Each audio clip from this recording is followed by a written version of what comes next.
What's going on, everybody? My name is Ben and welcome back to the bench, guys, for another episode of the All Things Airfix group build here on Ben Builds. Today we're going to be moving forward on our 1/48 scale Airfix Hawker Sea Fury. Really excited to go ahead and crack into this kit. I've heard awesome things about it, so I'm hoping I can do it justice and we'll just see where we go. I'm going to go ahead and just work on the cockpit today, though. I want to do a little bit of preliminary work, maybe scratch building, do a little painting. So let's go ahead and get on with it. Now, seeing as this is an Airfix kit, we have all of our color callouts marked in Humbrol colors. And Humbrol doesn't really give you a title, like say flat black or aluminum. They just give you a number, and that number corresponds to their paint line. It's great if you have Humbrol colors, but I do not. So instead, we're going to go ahead and grab our Humbrol conversion chart right here, and we're just going to pick out the colors, find the number on the chart, find the color, and then find the corresponding color in my paint stash. So it should be pretty simple. Now, I know the majority of the Sea Fury cockpit should be flat black with a little bit of detail here and there with reds and yellows and silvers and whatnot. So I don't really think there would be that much trouble, but I just want to go ahead and go through the instructions and pick out all the different colors and figure out exactly which colors are going to go where. Let me go ahead and do this real quick off camera. There's no point in you guys watching me write down colors and look for colors on a chart. And then we'll be right back and I'll show you what we've got.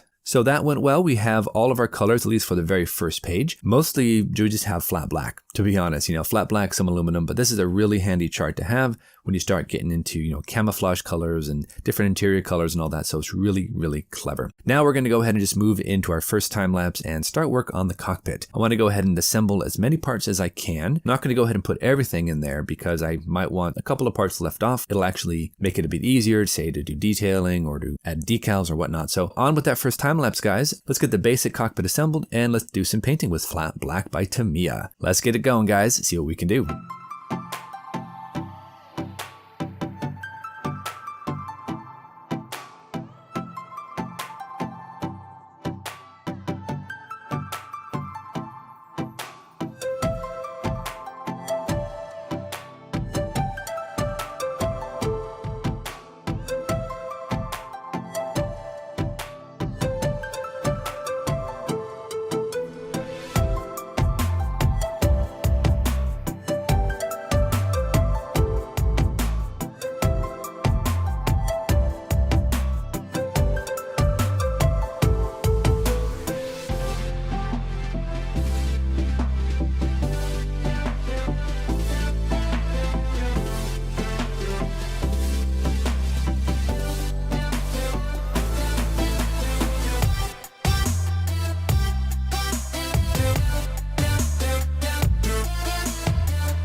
Alright, everybody, we are back and we have the cockpit all nicely painted in flat black and it's looking pretty sweet. So now I want to go ahead and do a little bit of dry brushing. I'm going to use just some light gray here and I'm just going to dry brush over the top of all of the raised detail. And there's actually a good bit of detail in this cockpit, so I'm actually very pleased. But I'm not going to do anything too crazy, just first do a little bit of dry brushing with the light gray, make all the nice little details kind of pop. Then we're going to jump into some really fun stuff, and that's going to be detail painting of levers and dials. I want to go ahead and paint up the seat, and I want to work on a little bit of scratch building here and there. So like, for example, we're missing the compass and we're missing some rudder pedal straps. So I want to go ahead and add those on with some Tamiya tape. So let's get into that second time lapse, guys, see what we can do, and we'll see you right back here in just a moment. Let's keep this going.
Alright everybody, we are back, and that actually went really well. I've loved how this cockpit has turned out so far. So now we're going to go ahead and do a real quick off-camera shot of future. That's going to go ahead and seal all the colors and all the dry brushing in. So then we can come back and we can add in some decals, because the front instrument panel is kind of plain. So I want those color dials, and I think we should be able to use the decals just fine. So I'm going to go ahead and do a quick coat of future to give it a glossy finish. Then we'll be back and we'll move on from there. Alright everybody, we are back, and I've overcoated every part here with a nice shot of future, and that's been cured and we are ready to move on. So I think what I'm going to do is, first off, I want to do a little bit of detail work on this front bulkhead, and it's all aluminum, which is fine, but I want to go ahead and add a little bit of panel line wash just to kind of darken it down and dirty it up just a tiny bit. The thing is, you're not really going to see it. The cockpit is pretty tight and everything is very compact in there, and I don't really think that you're going to be able to see this bulkhead, but just in case, we're going to go ahead and hit the entire thing with a panel line wash by Tamiya. That'll do enough. I'm honestly not too worried about it. It's really hidden in there, so I just want to add a little bit of extra detailing to it, just in case you can see it if you look at certain angles when you're looking down through the hood of the cockpit. So that should be pretty simple to do.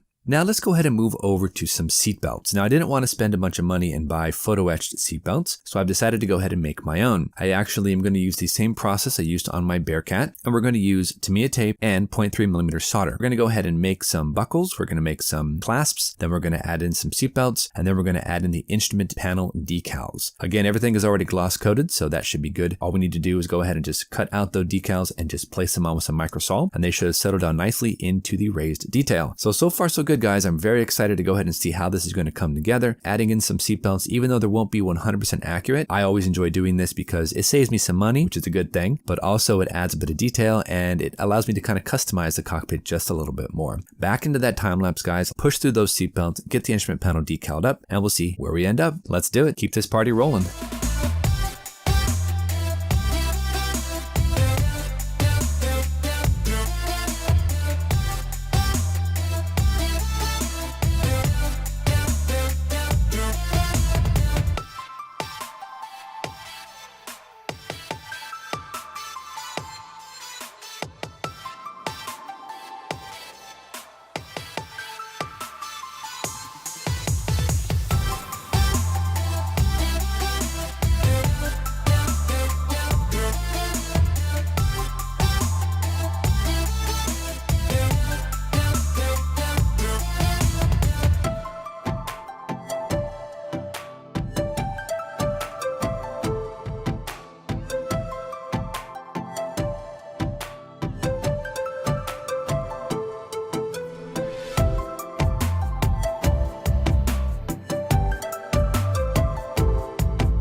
Alright, we are back everybody, and I gotta tell you, this cockpit turned out pretty decently. I like everything we've got going on so far. I've got the seat belts in there, we've got the seat pan nicely painted, we've got the backing of the seat painted. I used it Tamiya buff color even though they called for canvas. I just don't have any canvas, so this is fine. And once we have this all nicely cured, we're gonna hit it with a flat coat and then just drop a little bit of some future on each of the dials. Then we'll go ahead and drop it into the fuselage, something like that, and I think we're looking pretty good. Of course, we do have to go ahead and add in the side console details, but once this is all cured, we've flat coated it, then I'll go ahead and glue those in, and we can drop the entire assembly into the fuselage sides and then get that fuselage together. So far this is coming along beautifully. I did add one little scratch built detail in the bottom of the cockpit floor, added in a little compass. I see that in the references, but I don't see it here on the kit, so I decided to go ahead and just scratch build that. Nothing fancy. Now on our next episode, we'll come in here and work a little bit here on the side consoles and all the detailing. I might want to add a few extra wires here and there depending on the level of detail and what my references show, but I think so far this is a really good place to go ahead and stop for today. We've got our seatbelts, we've got a little bit of scratch built detail there on the cockpit floor, so until our next episode, you know the drill. Go out there, get yourself some bench time, have some fun, build something cool, and we'll see you back here on episode number 3 for the All Things Airfix group build and the 1/48 scale Airfix Hawker Sea Fury. Thanks so much everybody, we'll see you soon.